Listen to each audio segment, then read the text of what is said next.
नमस्कार, मैं दीपाली गहलोत और आप देख रहे हैं राजनीति रात। विधानसभा चुनाव जहां नजदीक आ रहे हैं, वहीं देखा जाए तो आप पार्टी की मुसीबतें लगातार बढ़ती नजर आ रही हैं। हम बात करने जा रहे हैं संजय सिंह को लेकर। देखिए संजय सिंह को किस तरीके से बार बार जेल की हवा खानी पड़ रही है, किस तरीके से बार बार ईडी उन पर शिकंजा कस रही है। आखिरकार बिना सबूत के ईडी किस तरीके से उन पर शिकंजा कस सकती है। हालांकि फिर बता दें आपको कि संजय सिंह को लेकर एक बार फिर कोर्ट ने उनकी रिहाई की रिमांड तारीख जो है वो आगे बढ़ा दी है। पहले 27 अक्टूबर से अब उन्होंने 10 नवंबर कर दी है।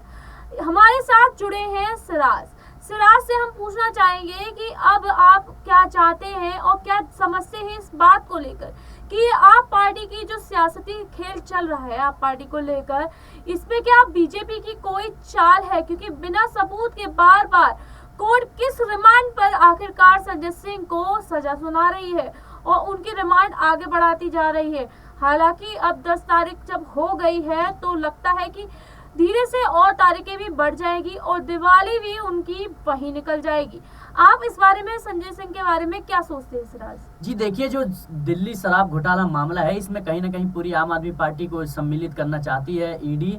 तो कहीं ना कहीं अब संजय सिंह का जो मामला है ये लगातार अभी अभी बढ़ता रहेगा और लगातार तारीखें, जैसे मनीष सिसोदिया के मामले में हमें देखने को मिला कि किस तरीके से 250 से ज़्यादा दिन लगभग हो चुके हैं, लेकिन अभी भी मनीष सिसोदिया पे कुछ खास वो रिजल्ट सामने नहीं आया, ना ही उनकी रिहाई हुई और ना ही वो अभी तक दोषी करार हुए हैं। तो बता दें कि जिस तरीके से ईडी जो है उनके खिलाफ सबूत नहीं पेश कर पा रही है, ऐसे में जो सवाल उठते हैं कि बिना किसी जो सबूत के आखिर एक बड़े नेता को या आम इंसान को भी आप इतने दिनों तक रिमांड में रख रहे हैं, तो कोर्ट ने कहीं ना कहीं जो फैसला दे रही है उस पर हम सवाल नहीं खड़ा कर सकते। लेकिन ये जरा सा सोचने पे मजबूर करता है कि आखिर जब ईडी पे सबूत है ही नहीं तो फिर वो किस तरीके से और किस चीज़ों का हवाला देकर जो है कोर्ट से वो तारीखें ले रही है। जैसे कि सिराज ने बोला कि किस तरीके से आखिर ईडी बिना सबूत के तारीखों का हवाला ले रही है। इसी के साथ आप पार्टी को लेकर भी एक बड़ी खबर ये है कि जल्द ही हो सकता है कि केजरीवाल को भी घेर लिया जाए। तो आपको क्या लगता है कि आप पार्टी के केजरीवाल भी इस घोटाले में शामिल हैं या फिर उनको घसीटा जा रहा है? जी देखिए, कोर्ट में जब बातचीत चल रही थी तो उसमें यही कहना था ईडी का कि जो संजय सिंह या मनीष सिसोदिया हैं ये आखिरी नेता नहीं है और इसमें पूरी पार्टी जो है वो शराब घोटाले में सम्मिलित है। ऐसे में सवाल उठता है कि अगर आपके पास सबूत ही नहीं है तो फिर आप किस तरीके से किसी पार्टी पर इल्जाम लगा सकते हैं। और कहीं ना कहीं अगर कोई पार्टी सम्मिलित है तो ये जाहिर है कि पूरी पार्टी को सजा मिलनी चाहिए, जो लोग उसमें सम्मिलित हैं उनको सजा मिलनी चाहिए और अवश्य ही कोर्ट देगा। लेकिन जो है अगर आप पूरी पार्टी पे उंगली उठाते हैं तो आपके पास सबूत भी होने चाहिए। करीब करीब आज 250-300 दिन हो गए मनीष सिसोदिया को, 250 से ज़्यादा दिन हो गए, लेकिन कोई सबूत नहीं है। और ऐसे में आप पूरे दावे कर रहे हैं कि पूरी जो पार्टी है वो कहीं ना कहीं इस घोटाले में सम्मिलित है। तो एक ठोस सबूत जो है वो पेश करना चाहिए ईडी को, अगर उनकी बातों में ज़रा सी भी सच्चाई है तो। और डेफिनेटली अगर उनकी कोई गुनाह है, उनका कोई आरोप है, तो अगर सिद्ध हो जाता है तो उनको जो है सजा मिलनी चाहिए। लेकिन कहीं ना कहीं ये राजनीति का खेल है और अभी जो देश में आगामी चुनाव है, विधानसभा चुनाव कुछ ही दिनों में शुरू होने वाले हैं, इसको लेके जो विपक्ष के नेता हैं उन पे लगातार शिकंजा कसा जा रहा है, एजेंसियों का दुरुपयोग किया जा रहा है। विपक्ष लगातार इन बातों को दोहरा रही है, लगातार इन बातों को कह रही है और ऐसे में लोकसभा चुनाव है उसको भी मद्देनजर रखते हुए केजरीवाल जो है इंडिया गठबंधन के हिस्सा है, तो उनकी पार्टी को जो है कमजोर करने का एक जरिया ये देखता नजर आता है।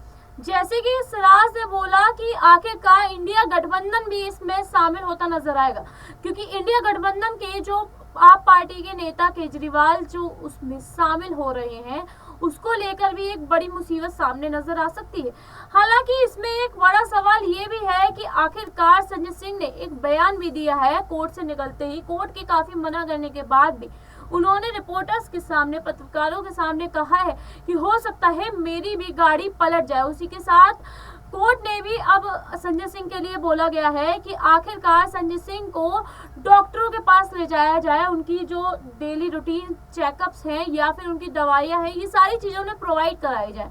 तो उसको लेकर आपका क्या मानना है कि क्या संजय सिंह को सच में जिंदगी का एक डर है या फिर संजय सिंह किसी साजिश का शिकार हो सकते हैं? जी देखिए, जिस तरीके से अभी जो है माहौल चल रहा है देश में, कहीं ना कहीं ये डर तो होता ही है। और कोर्ट ने भी साफ ईडी को मना कर दिया था कि आप बिना किसी इजाजत के जो है संजय सिंह को कहीं भी नहीं ले जा सकते हैं, क्योंकि संजय सिंह ने कोर्ट में पेशी होने के दौरान उन्होंने कहा था कि बिना इजाजत के जो है ईडी इधर से उधर उनको करती रहती है, और ऐसे में कई अनजान जगह है जहाँ पे ले जाके जो है ईडी उनसे पूछताछ करती है। ऐसे में जो है एक मौत का डर जो है उनको सता रहा है, एनकाउंटर का डर जो है वो सताता रहता है। ऐसे में जो है उनका कहना जायज़ है, क्योंकि अभी जिस तरीके से माहौल चला, हम बात करें आतिक अहमद की या बात करें विकास दुबे की, जिस तरीके से गाड़ी पलटी या जिस तरीके से भी उनके साथ जो भी हुआ पुलिस कस्टडी में हुआ, तो कहीं ना कहीं उनके मन में एक डर बैठा है। और मुझे लगता है कि उनका कहना जो है एक जायज़ था, लेकिन फिर भी कोर्ट ने जो उनको प्रोटोकॉल दिए थे उसको फॉलो करना चाहिए। और कोई भी एक प्रोटोकॉल होता है पूछताछ के दौरान, उसको फॉलो करके और एक सही दिशा में बढ़ना चाहिए। जैसे कि सिराज ने बोला कि किस तरीके से प्रोटोकॉल्स का यूज करना चाहिए। हालांकि संजय सिंह बार बार कहते नजर आ रहे हैं कि मेरी जान को खतरा भी हो सकता है, क्योंकि दिनेश अरोड़ा के एक बयान पर आखिरकार ईडी ने सिर्फ उन्हें गिरफ्तार ही नहीं किया, बार बार उनको घसीटा जा रहा है।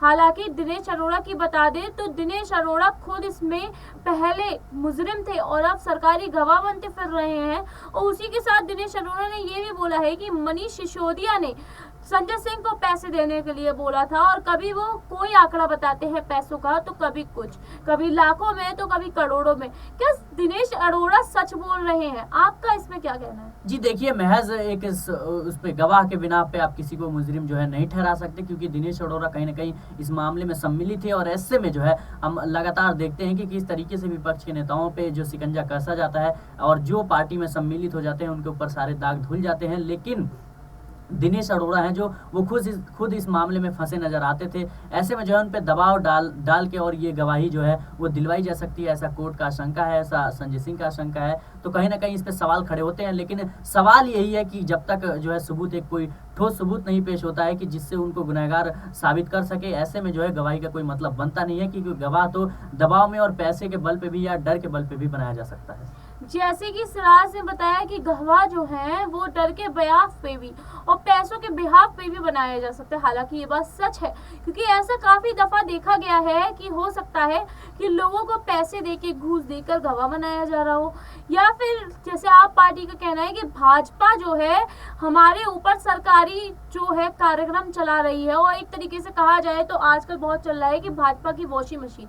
हालांकि भाजपा की वॉशिंग मशीन में आप पार्टी के साथ साथ भी और पार्टियां धोती नजर आती हैं, लेकिन अभी बड़ी मुसीबत आप पार्टी की चल रही है। और उसी के साथ देखा जाए तो अब आप पार्टी ने भी एक मुसीबत का गुटबेन बांध दिया है और बोल दिया है कि अब हम हर जगह से इलेक्शन लड़ेंगे। और हालांकि उसने इस चीज़ों का इलेक्शन का लेकर ऐलान भी करना चालू कर दिया है, और जहां देखा जाए मध्य प्रदेश से, राजस्थान से उन्होंने अपनी वोटर लिस्ट जारी करनी चालू कर दी है। तो क्या इसका भाजपा पे असर पड़ेगा और क्या होगा आप पार्टी का?